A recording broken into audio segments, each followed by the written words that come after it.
What's up, everybody? This is Bryson. So normally I would do a live show or a pre-tape show, be it on a Monday, wherever the case may be. We're actually going to be doing a live show on Tuesday. I don't normally do. I would not call this an emergency pod, an emergency segment that is not part of a longer show. Normally I wouldn't do that. This case could not be waited on.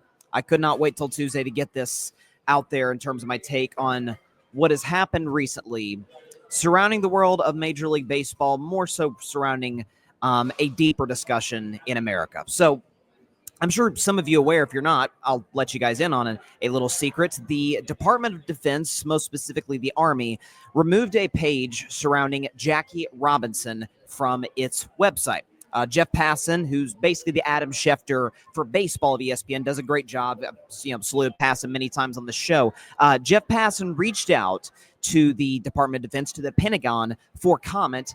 And I want to make sure I'm getting this right here. This is what the press secretary of the Pentagon said in a statement to ESPN. We can go and show you on the screen, and I quote, "As Secretary Hegseth, Pete Hegseth, has said, DEI is dead at the Defense Department, as discriminatory equity ideology is a form of woke cultural Marxism that has no place in our military. It divides the force, erodes unit cohesion, and interferes with the service's core warfighting mission.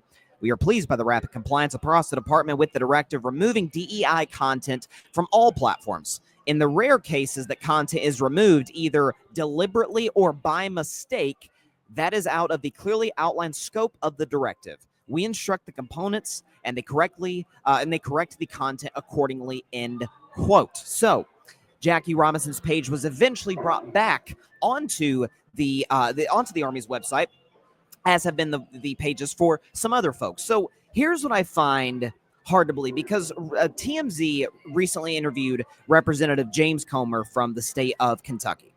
And basically they asked him, they said, hey, maybe should they be doing like a broad sweep? We'll get to the DEI aspect of this later.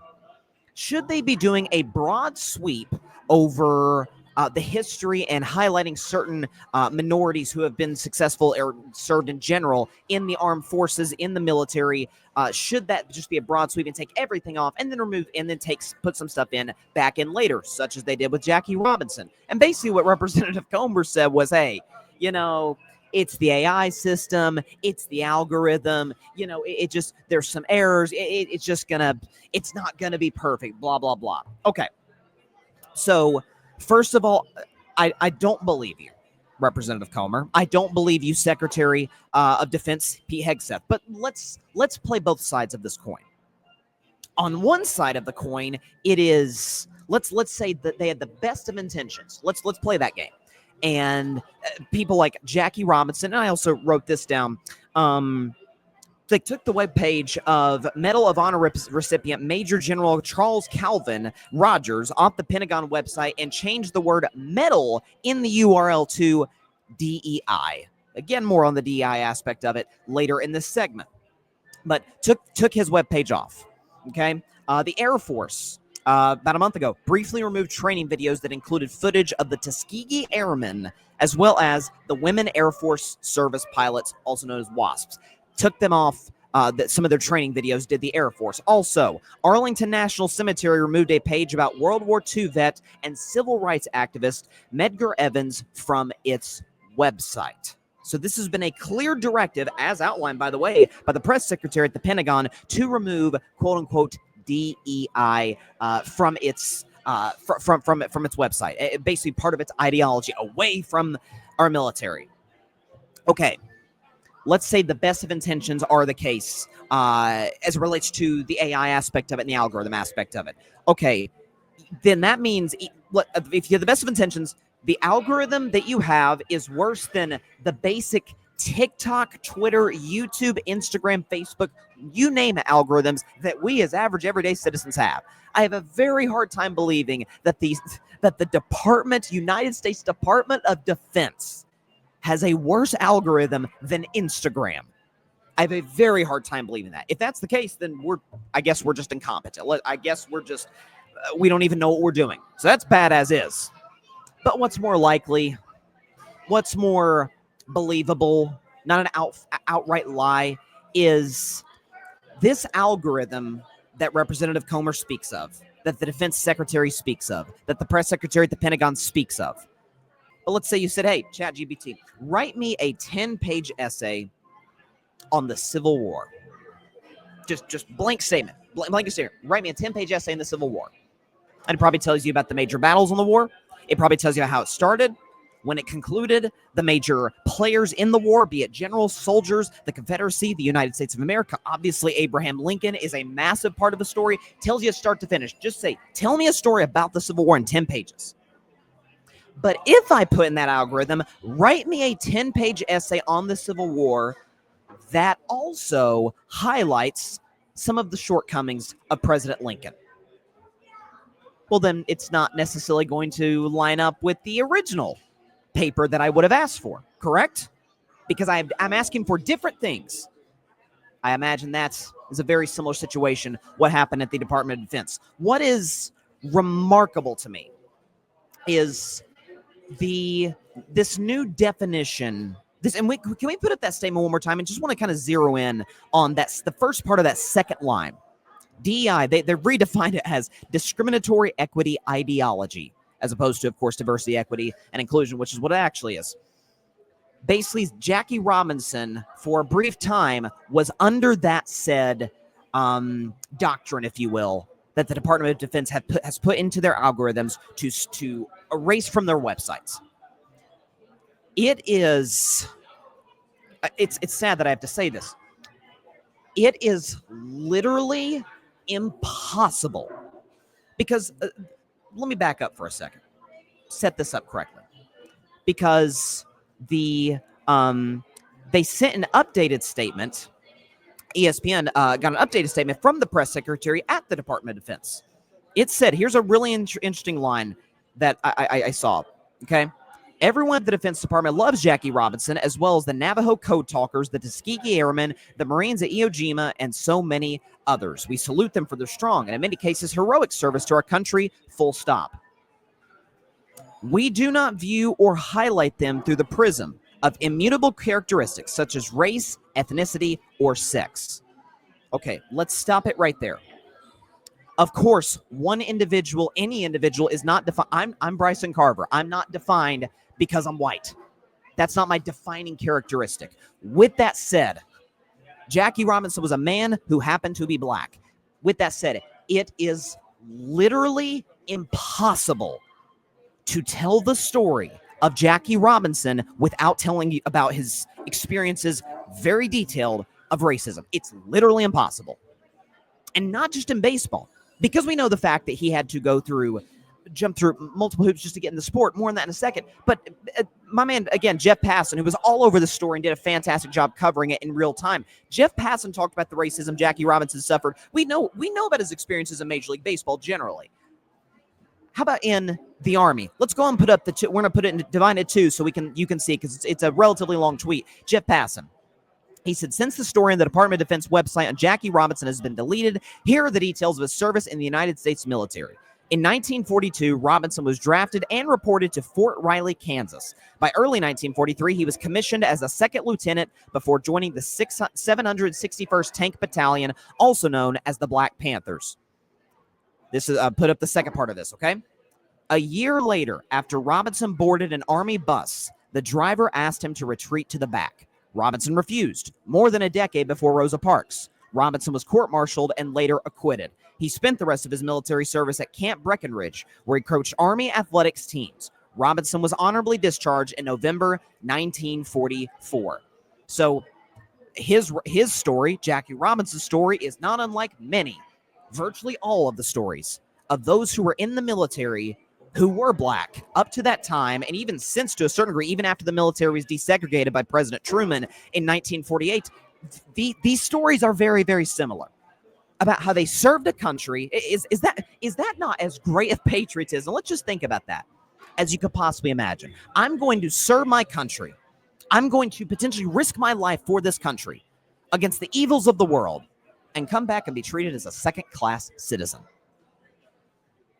When you really just put it into context like that, it's unbelievable to think of what these great patriots went through. And now they're being labeled as, oh, DEI. To that point, though, speaking of the story of Jackie Robinson, how it's impossible to tell his story without telling the racism. He wasn't just a great man and a great player and that's it. No, what enhances his legend is that he was a great man and a great player in the face of unimaginable circumstances. And so, how did Jackie Robinson get on the Brooklyn Dodgers to begin with? Because Branch Rickey, who was the owner of the Brooklyn Dodgers at the time in 1945, a couple years before Jackie Robinson broke the color barrier in 1947, Branch Rickey signed Jackie Robinson for two reasons. Number one, because he was a great player. Jackie Robinson went on to be an MVP, a champion, a Hall of Famer, hit .313 for his career. His resume speaks for itself. He was a great player, overqualified for the job. And so that, you could go back and read, Branch Rickey felt he had a moral obligation, especially post-World War II, to break the color barrier in Major League Baseball. What does that sound like to you? That sounds like diversity, equity, inclusion. That is, by definition, a DEI hire. The problem is that's not a bad thing, and yet it's being redefined as such. Even folks on the left refer to, how dare you call Jackie Robinson DEI hire? It's like, no, that's what he was. And that's not bad. That's actually, it was a good thing at the time, is a good thing. That had to be implemented to begin with because legends of Major League Baseball, should have been legends of Major League Baseball, legends of baseball, Satchel Paige, Josh Gibson, among others, literally were not allowed to play with the white players of Major League Baseball for the sole reason because they were black. That's the only reason they weren't allowed in. Jackie Robinson, for a time, that was the case as well. And so it comes down to a simple question. Is what do you define DEI as? Do you define it as I wrote this down. Do you find it as policies put in place to ensure that those who have been previously discriminated against or are underrepresented communities get the same fair shake as those who have been in those positions that are, let's keep it real, generally white men? Or is DEI a system, a structure, a list of policies put in place for the sole purpose to serve some far left-wing ideology and displace white men in the workforce? Is that what it is? Because there's really, listen, I do carving up the context of my show pretty much weekly to dive in to show that, hey, there's nuance. This is pretty black and white, pardon the expression, but it is pretty black and white. It's one or it's the other. Define what you believe DEI is, and we can go from there. But it is, the irony of this whole thing is said structure, the structure that the bad actors in this argument, in this debate, believe to be a structure and system in place to displace white men in the workforce. One could argue the structure that's actually on the other side of things that has been around for hundreds of years of this country's history, combined with loyalty and capitulation to Donald Trump, is the reason that Pete Hegseth, the Secretary of Defense, is in his job to begin with.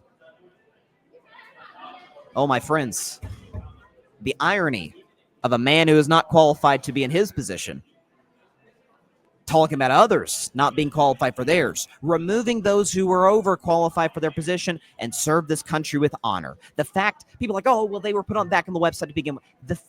They were put back on the website. The idea that they were off to begin with.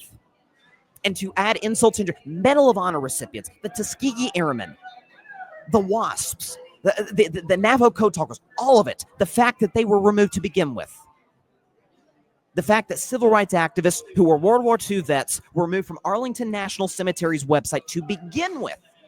And the URL was replaced with part of the URL was DEI on the 404 page not found error, website error, is a stain on the department itself. It is certainly I want to make this abundantly clear. It's certainly not a stain on the brave and courageous and heroic men and women who serve this country each and every day. God bless every last one of them.